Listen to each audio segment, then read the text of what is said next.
The winter had settled heavy over Hawthorne Valley, sharpening the bones of the world into a skeletal quiet. Ice crusted over the riverbanks, and the wind whistled through the gaps in the abandoned mill like a restless ghost. In the town itself, life limped along with the sluggish rhythm of survival. Children stitched their own boots, farmers traded jars of preserves like gold, and the church bell rang hollow on Sundays with fewer hands to pull its rope.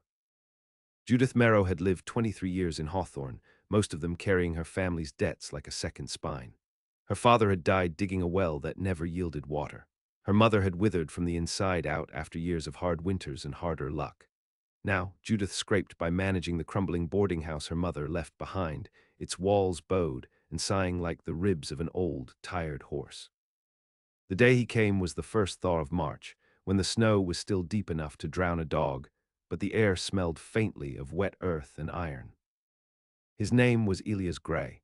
She recognized him from the stories before she heard his name fall from the lips of Mrs. Cawley, the seamstress who knew everyone's sins and secrets.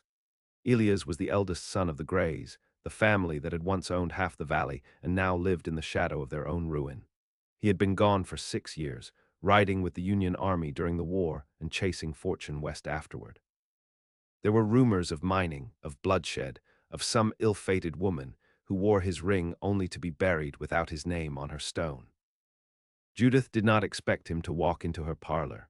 She did not expect his boots to tread so softly over her worn rug, or his voice to be so low and careful, like someone speaking near a sleeping thing that might wake and strike. "I hear you take boarders," Ilas said. She wiped her hands on her apron and looked him over without smiling. His coat was fine wool but worn at the elbows. His hair was too long, tied back with a strip of leather. His eyes, gray as the river in thaw, held something she did not trust. "I do," she answered, "but you won't find comfort here." "I'm not looking for comfort." He handed her 2 months, rent in coin without asking the price. She took it because refusal would have been foolish, and she was not a foolish woman. That night, as the house creaked and sighed around them, Judith lay awake and wondered why a man like Ilas Gray would choose to stay in a dying town like Hawthorne. Men who came back from war and frontier life did not settle in broken places unless something had broken in them too. Weeks passed, he kept to himself mostly, riding out early to help rebuild the church or mend the widow Harmon's fence. He worked hard but spoke little. When he did, his words were heavy things, shaped by long silences. One evening, as a storm clawed at the windows and rattled the shutters, Judith found him in the kitchen. He was nursing a bottle of whiskey she didn't know he had.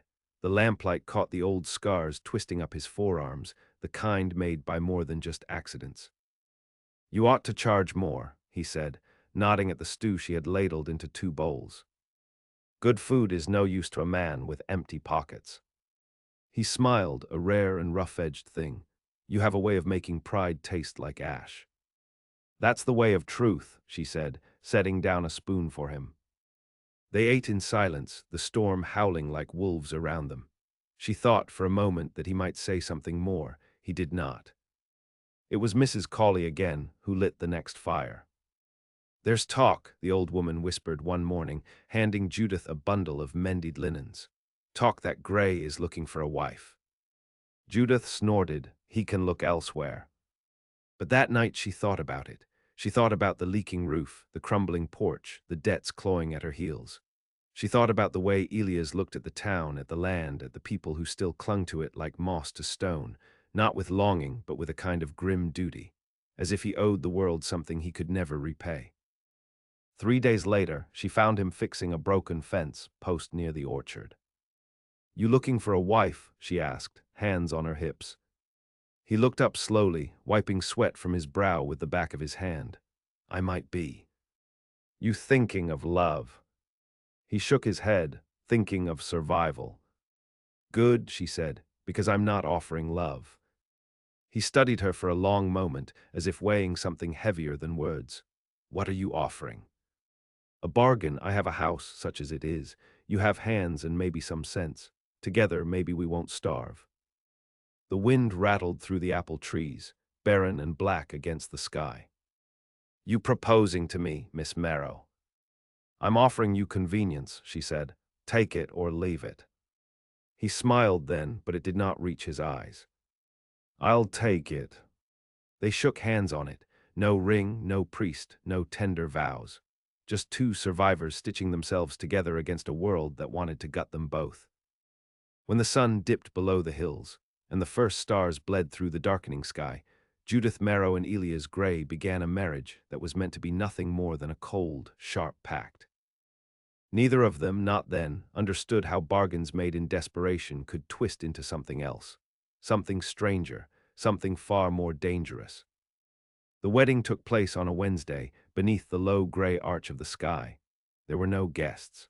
Mrs. Cawley served as witness and muttered prayers under her breath while Ilas and Judith stood stiffly before the justice of the peace, who looked half asleep behind his spectacles. When Ilas slipped the plain iron band onto Judith's finger, his hand brushed hers, rough and calloused from years of hard living. Her skin did not flinch, nor did her eyes lower. She faced him like a soldier standing to orders. Afterward, they rode back to the boarding house in the same rattling wagon Ilas had borrowed from the blacksmith. Judith sat straight-backed, hands folded tight in her lap. Ilas kept his gaze on the muddy road ahead, as if afraid a wrong glance might crack the brittle thing they had just built between them. The house greeted them with the cold silence of a tomb.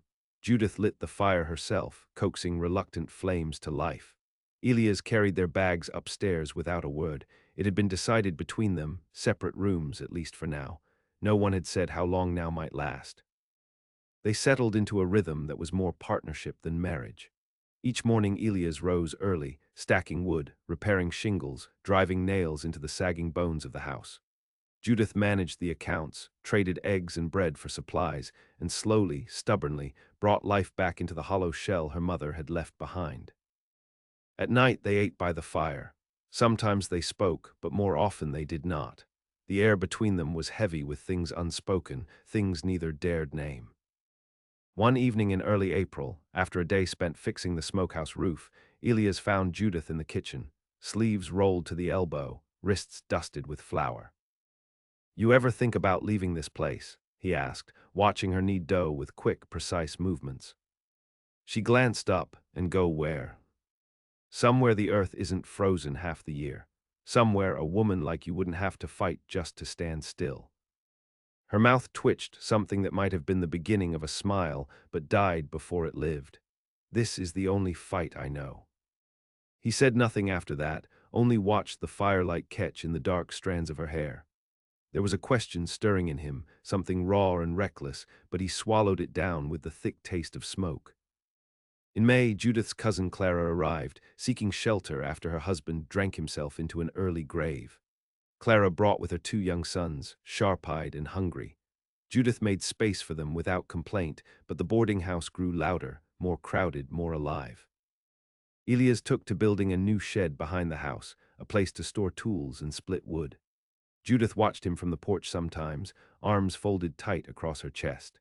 She saw how the boys followed him around like stray dogs, how he taught them to hammer a nail straight and sharpen a blade without slicing their fingers. She wondered, sometimes, what kind of father he might have been if life had been different, if war and dust and heartbreak had not carved him hollow. Summer brought rain and green to the valley, and with it, new boarders seeking honest work in a dishonest world. A miner with a missing eye, a schoolteacher with a crooked spine, a pair of brothers who spoke little and drank much. Judith kept the house running and her knife close at hand. One night after the boarders had gone to bed and Clara snored softly upstairs, Ilas found Judith sitting by the cold hearth, a ledger open on her knees. "You're bleeding yourself dry trying to save this place," he said, lining in the doorway. She looked up, eyes shadowed with exhaustion. "What would you have me do? Let it rot?" He crossed the room in 2 long strides and knelt before her, rough hands covering hers. She stiffened, unaccustomed to the nearness of another body. "I'd have you choose to live," he said, voice low. For a moment the world held its breath. Then she pulled her hands away and closed the ledger with a soft snap. "We're not here to live," she said. "We're here to survive." Ilas rose without a word and left her to the darkness. In September, sickness swept through the valley, a fever that burned hot and killed fast. The schoolteacher died first, then one of the brothers. Judith boiled water and linens until her hands were red and raw. Ilas dug graves on the hilltop when the ground was still soft enough to take a shovel. Clara's youngest boy, Samuel, caught the fever. Judith sat by his bedside for 3 nights, forcing spoonfuls of willowbark tea past his chapped lips. Ilas stayed too, silent in the doorway, shoulders tight with helpless rage. On the fourth morning, Samuel opened his eyes and asked for bread. Judith wept then, silent and hard, her body trembling with the release of a terror she had refused to name. Ilas sat beside her on the floor, back against the wall, not touching her but near enough that she could feel the warmth of him. "You saved him," he said. "I don't believe in saving," she whispered, "only in holding on until the storm passes." He turned his head to look at her, something shifting in the long gray hollows of his face. "Maybe that's all love is," he said, holding on. Judith closed her eyes against the ache in her chest, against the dangerous flicker of wanting. The seasons turned. Snow came again, heavier than before, bending the trees under its weight. Judith and Ilas lived within the walls they had built, walls made of labor and silence and something else, something neither of them dared name. One night in January, after a long day of chopping wood and patching leaks, Ilas entered the kitchen to find Judith staring at the fire, her face pale and drawn. Without thinking, he crossed the room and knelt before her, taking her hands in his. "Judith," he said, voice rough as gravel. She met his gaze without flinching. "I'm tired of surviving," she whispered. "So am I." And there, in the flickering light of the hearth, in the fragile stillness of a world that had taken everything else from them, Ilas kissed his wife for the first time. It was not a kiss born of passion or hunger. It was a kiss made of gratitude, of pain, of two broken things daring to reach toward wholeness. Judith did not pull away. For the first time in years, she leaned into another's warmth and let herself believe, just for a breath, just for a heartbeat, that maybe, just maybe, survival was not the only thing worth fighting for. The winter of their first true year together dragged its claws deep into the valley. Frost thickened the windows into opaque sheets, and some mornings, the air inside the house was so cold that Judith could see her breath cloud the space between them. But there was warmth now, a careful, tentative warmth. In the small gestures, Ilas brushing snow from her shoulders after she came in from the woodpile, Judith stitching the torn seam of his coat late into the night. Neither spoke of love, not yet, but it bled into the spaces between their words, stubborn as ivy. They shared a room by then. It had happened without ceremony. One night Ilas had carried his bedroll into Judith's room after a boarder's fight had broken a window downstairs, letting the cold howl through the halls. He had laid it near her bed and slept there, his body forming a barrier between her and the outside world. He never left. Spring thawed the land with slow reluctance. The river broke its ice with a roar one night in March, flooding the lower fields and carrying away half the footbridge. Ilas and Judith spent 3 days hauling stones and salvaged wood to rebuild it. They worked side by side, soaked to the bone, bloodied from splinters and rope burns. At night, they collapsed into bed together without the strength for anything but sleep. But their bodies found each other anyway, tangled hands, the press of a forehead against a shoulder, the slow, anchoring weight of him curled around her back. Still, life outside their walls began to stir with old, familiar hunger. Sheriff Deacon Sloan rode up to the boarding house one morning, spurs clinking like small death rattles. He tipped his hat to Judith but did not smile. "Morning, Mrs. Gray," he said, using the name in a way that sounded like a threat. Judith wiped her hands on her skirt. "Sheriff." He dismounted with a grunt, glancing toward the barn where Ilas was shoeing a restless bay gelding for Widow Harmon. "You and yours planning to stay put?" Sloan asked, voice low and measured. Judith stiffened. "We have no plans to leave." "Good, because trouble's coming down from the hills. Railmen and speculators sniffing around like wolves. They smell the coal, the iron. They think they can just take it." She crossed her arms. "They won't find easy pickings here." Sloan chuckled, but there was no mirth in it. "Easy or hard, they'll take it just the same. Only question is how many graves we have to dig first." Judith watched him ride off, dust rising behind him in a long, dirty plume. A chill prickled down her spine, colder than any winter frost. That night she told Ilas what Sloane had said. He listened without speaking, face carved from stone. When she finished, he stood and took his rifle down from above the hearth. "We'll be ready," he said. In the weeks that followed, the valley changed. Men in fine boots and city suits began appearing at the town hall, the saloon, even the church. They spoke of progress and prosperity. They waved deeds and contracts like weapons. Ilas wanted no part of it, neither did Judith. But trouble came anyway, carried on the backs of those who hungered for more than the land could give. One evening, just as the sun bled itself into the earth, a stranger knocked at their door. He was tall and lean, with a face like river rock, worn smooth by years but still sharp enough to cut. His hat was low over his brow, and he carried a walking stick he did not seem to need. "My name's Malcolm Price," he said when Judith opened the door. "I'm here about the land." "We're not selling," she said, trying to close the door. He blocked it with one booted foot. "I think you ought to reconsider," he said, smiling in a way that felt like a knife laid gently against the throat. Ilas appeared then, stepping into the doorway behind Judith. He did not speak. He did not have to. His presence alone was enough to make Malcolm Price tip his hat and step back. "Think it over," Price said, "before someone else thinks for you." Judith locked the door after him, bolting it with shaking hands. Ilas reached for her, resting a hand lightly on the back of her neck. Not pushing, not pulling, just there. "We won't be bullied," she said, voice steady even as fear gnawed at her bones. "No," Ilas agreed, "we won't." They slept little that night. In the darkness, Judith lay awake, feeling Ilas' slow, steady breathing against her back. She wondered if love was always born in fire and fear. She wondered if it could survive the storms that brewed on the horizon. By midsummer, tensions snapped like rotted rope. The Price men, 5 of them, rode into town one evening drunk on whiskey and power. They beat 2 miners nearly to death, then set fire to the cooper's barn when no one moved to stop them. Judith stood at the kitchen window, watching the flames bloom orange and furious against the night. "We have to fight," she said, more to herself than anyone. Ilas came up behind her, resting a hand on her shoulder. His voice was rough with old wounds and new purpose. "We will."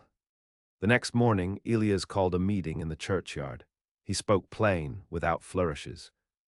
"They want to scare us," he said, standing before the ragged circle of farmers and blacksmiths and widows. "They want us to roll over. They think we won't fight for what's ours." Murmurs passed through the crowd. "We can leave or we can stand," Ilas continued. "But if we stand together, every man, woman, and child." Sheriff Sloane nodded once, a grim, hard gesture. "If we don't draw a line now, there'll be nothing left to defend." Judith watched the faces around her, tired faces, angry faces, faces that had lost too much already to give up without a battle. Slowly, one by one, heads began to nod. They began preparing that very afternoon. Judith helped Clara melt down scrap metal for bullets. Ilas trained the younger men and older boys to shoot straight, to aim true. At night they slept little. They made love quietly, fiercely, as if each time might be the last. Judith clung to Ilas, to the heat and solidity of him, and he to her. Neither of them spoke the words they both felt rising in their chests. Too fragile, too precious to lay bare in a world so eager to snatch away anything good. The first shot came in the dead of night, shattering the brittle peace they had built. Judith woke to the crack of gunfire and the acrid smell of smoke. Ilas was already on his feet, rifle in hand. "Stay here," he told her. But she was already pulling on her boots, already reaching for the shotgun hidden under the bed. Together, side by side, they stepped into the darkness. The fight for Hawthorne Valley had begun. Gunfire cracked through the night like a whip against raw flesh. Flames licked the sky where the Price men had set the dry grass ablaze, trying to drive them from cover. Smoke rolled heavy across the valley, stinging eyes and choking breath. Judith moved with ruthless clarity. There was no fear left in her, only a grim, driving purpose. She loaded and fired, standing at the south fence line with Clara and 2 of the older boys from town. Ilas had posted her there himself, trusting her to hold that ground. Across the fields she caught glimpses of him, moving like a shadow between trees, barking orders, pulling wounded men back behind wagons and stone walls. The battle stretched into the blackest hours before dawn. They had surprise on their side in the land itself, uneven and treacherous for anyone not born to it. Judith knew every rut and gully, every crooked stone and hidden hollow. It was their land, and it fought alongside them. By morning, 4 of the Price men were dead or dying. The last one fled, spurring his horse so hard its hooves churned mud and blood in his wake. The townsfolk gathered in the square, bloodied but alive. Clara clutched her boys to her chest, weeping silent, exhausted tears. Sheriff Sloan had taken a bullet to the shoulder, but was already barking orders to secure the town and bury the dead. Judith stood at the edge of the crowd, shotgun still clutched tight in her hands. Her skirts were torn and soaked, her hair falling wild around her face. Ilas found her there. Without a word, he took the weapon from her fingers and set it aside. Then he pulled her into his arms, holding her so tightly she could feel the beat of his heart, strong and relentless against her cheek. She did not cry. She simply breathed him in, the smell of sweat and gunpowder and life. "You're hurt," she murmured, seeing the blood smeared across his temple. "Not bad," he said, voice rough with exhaustion. They stood that way a long time, until the sun broke over the hills in a smear of copper and gold. The battle had been won, but the cost hung heavy in the air. The town would never be the same. Neither would they. In the days that followed, Judith and Ilas worked side by side to rebuild what could be salvaged.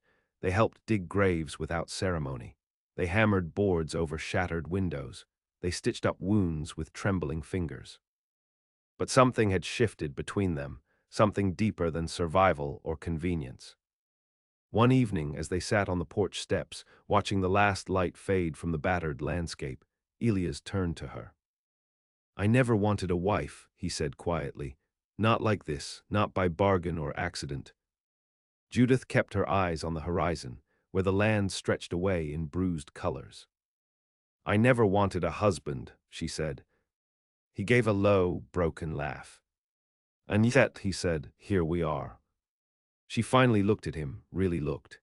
At the scar that cut through his left brow, at the lines etched deep around his mouth, at the stubborn, battered strength in him. "You're not what I expected," she said. "Neither are you."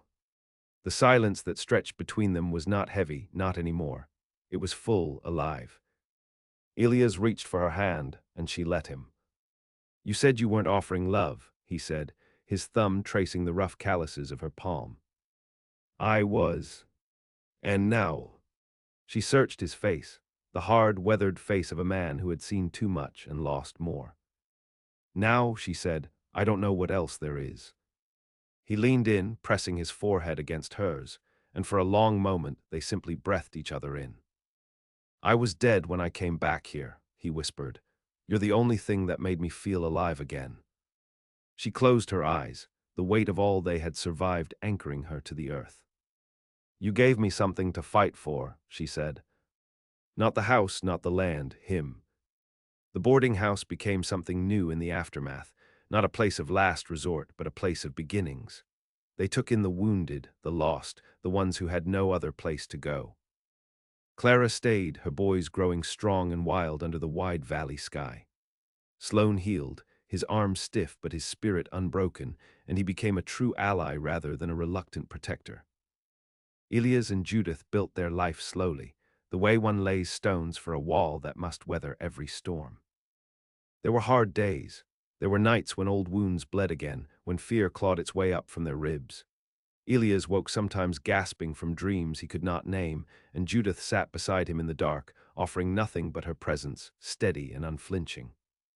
She carried her own scars, ones she rarely spoke of. The years of hunger, of loneliness so sharp it had shaped the marrow of her bones. But together they began to soften those edges, to heal in the quiet, invisible ways that matter most.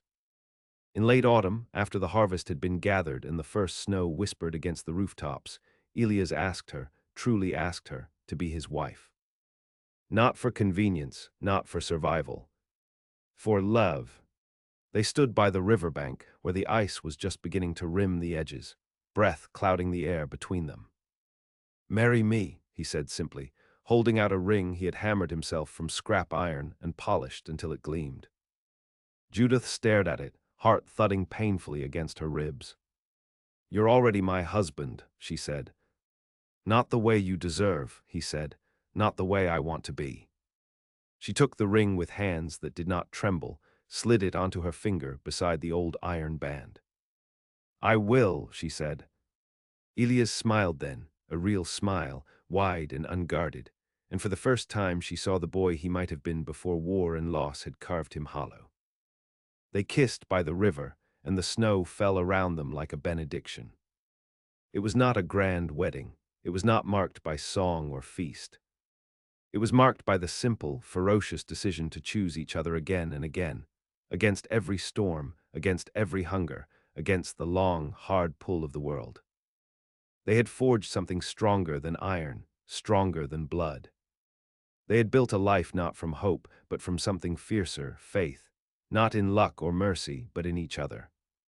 The valley would know peace for a time. But peace, like all things in Hawthorne, was a fragile, fleeting thing. And Judith and Ilas had learned, better than most, how to survive the breaking. The second winter after the battle came in harder than the first, sweeping over the valley with a bitterness that cracked wood and split skin. The river froze solid by November, and wolves, lean and desperate, prowled close to the town's edge. But within the walls of the boarding house, there was warmth. Judith tended the fire with habitual care, keeping the flame steady. Ilas repaired window frames and mended saddles by lamplight.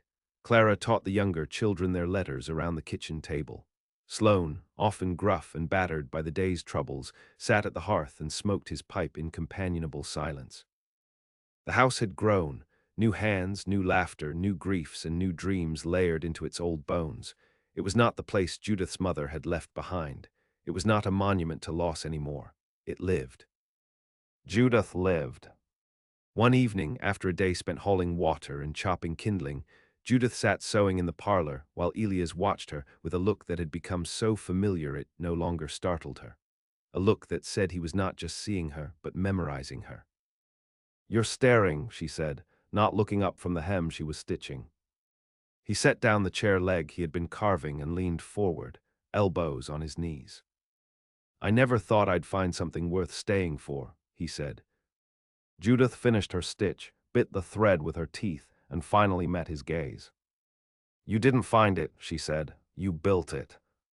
That night, lying together under the heavy quilt Clara had pieced from scraps, Judith listened to the slow, steady sound of Ilas breathing.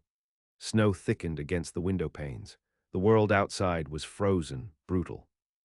Inside, his hand was wrapped around hers beneath the covers, anchoring her. Judith thought about the years behind them, the death, the hunger, the fists clenched around loss so tightly the nails had cut into flesh. She thought about the girl she had been, who had believed survival was the highest thing she could hope for. And she thought about the woman she had become, a woman who knew that survival was only the beginning. In the spring, Clara married one of the miners, a man with a soft voice and a broken shoulder who had once dug his way out of a collapsed shaft with nothing but his bare hands. They held the wedding in the orchard, under the apple trees that had somehow clung to life through drought and storm. Ilas stood beside Judith, his arm around her waist, and for the first time in her life, Judith felt the unshakable truth of belonging. Life went on as it must. Children grew, crops failed and flourished by turns. New families came to the valley, some staying, some drifting on like tumbleweed. The railroad finally reached them 5 years later, but by then, Hawthorne had grown strong enough to stand its ground. Judith and Ilas grew older, their bodies bearing the years like weathered stone. His hair silvered at the temples, and her hands stiffened in the cold seasons. But they faced the turning of the world together, never alone. Sometimes, on warm evenings, they sat on the porch and watched the sun sink behind the hills. Judith would lean into Ilas' side, her head tucked beneath his chin, and they would talk about little things, crops, neighbors, the stubborn mule that refused to be broken. Once, when a shooting star split the sky open like a wound, Judith whispered the words she had carried hidden in her chest for too long. I love you. Ilas, without hesitation, without fear, answered, I know, I have always known. In their final years, the boarding house became less of a business and more of a home for those with nowhere else to go. Orphans, widows, drifters with nothing but the shirts on their backs. Judith took them all in. She taught them how to mend fences, how to churn butter, how to build a life from ruin. Elias taught them how to shoot straight, how to fight when the world tried to strip them bare. Together they taught a generation that love was not a thing of lace and ribbons, but of iron and fire and blood. A thing built, not found. A thing fought for. When Judith died, it was in the middle of the night, in her own bed, with Elias' hand in hers. He woke to find her gone, her face peaceful, her body still warm. For a long time he sat there, unmoving, the silence around him as heavy as a grave. He did not call out, he did not weep. He pressed his lips to her knuckles, breathed in the last of her warmth, and whispered, I will find you again. They buried her beneath the apple trees, in a simple grave marked by a stone Elias carved himself. No epitaph, no grand words, only her name and the date the world first tried and failed to break her. Elias stayed another year, long enough to make sure the house was strong, the people steady. Then he left, riding west where the land still lay wild and untamed, carrying Judith's memory like a fire banked deep in his chest. Those who came after spoke of Judith Mero Gray as a woman made of iron and grit and the fiercest kind of love. They spoke of Elias Gray as the man who had been saved by her, not with promises, not with softness, but with the unyielding truth of survival turned into life. And long after the valley changed, after the tracks rusted and the towns thinned, the apple trees still stood where Judith had planted her hope. Still blooming, season after season, against all odds. A testament. A love story written not in ink, but in earth and blood, and the unbreakable will to endure.